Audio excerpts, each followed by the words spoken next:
Welcome. In this lecture, we would talk about the forest policies in India. We would be focusing on the development, how these forest policies evolved, and the major forest policies in detail. So, let's understand what is classified as a forest. Simply, I can say a piece of land where trees are growing is considered as forest in very simple terms.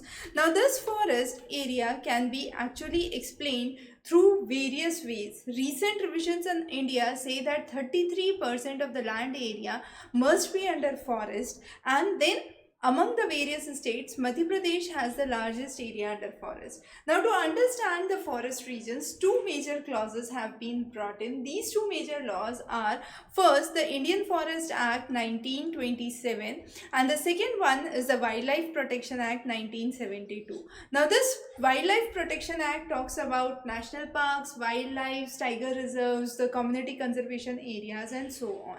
So, to understand all the forest area and to conserve it, certain rules and regulations have been brought. And these are called as forest laws, forest policies, or forest regulations. Now, these are aimed to protect simply the forests of the country and maintain the ecosystem within the remote areas in the forest areas. So, what are the forest policies and how this actually process is started? So, in 1885, first of all, Lord Dalhousie was there, and he said that teak timber would be the state property. Now, when he declared teak timber to be the state property, he said the trade of teak timber would be regulated. Also, the wastelands would be changed into government property, and that was the time of Lord Dalhousie in 1855. Then in 1856, Brandes was appointed as the first Inspector General of the forest areas. Later on, a Forest Act came into existence in 1865. It was later amended in 1878 and in 1927, which was called as the Indian Forest Act and was one of the major acts as we saw in the beginning. So, what was in the Act of 1865 is again important. It said that the state would have the monopoly over the forest. It would not affect the existing rights of the individuals, but there would be customary rights for using the forest, and these would actually be transformed into privilege. Now, he divided the region into three categories, the forest into three categories. Those were the reserved forest, protected forests, and village forest. Understanding these terms are really important before we proceed. So, reserved forest were the forest areas which had the best forest of its class, and villagers cannot take anything from here.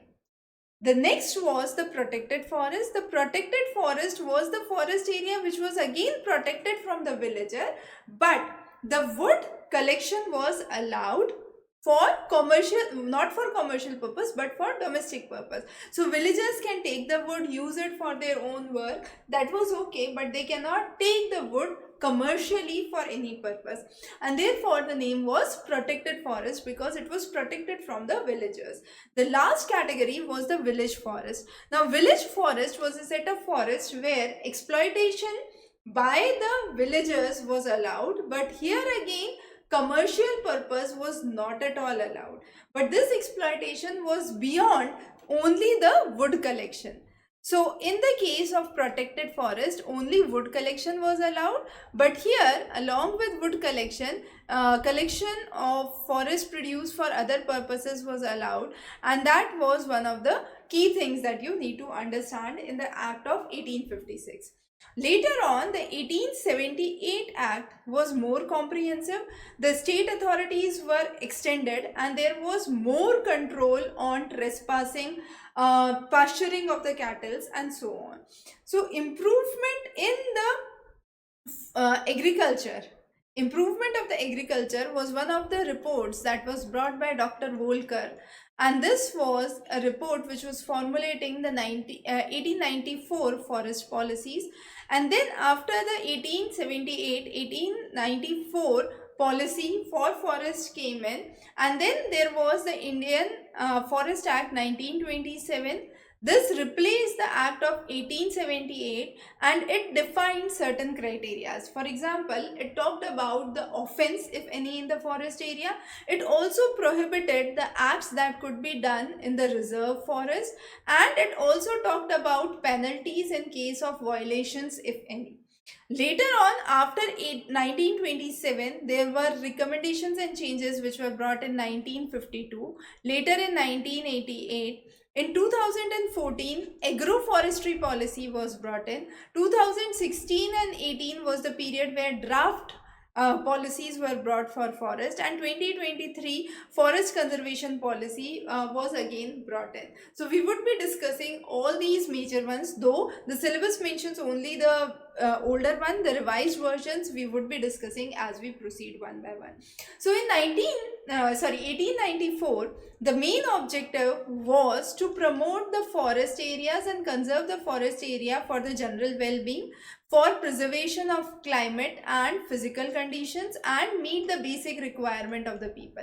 That was the sole objective. So government classified the forest into 4 categories in 1894. In the previous classification, it was only reserved, protected and village forest.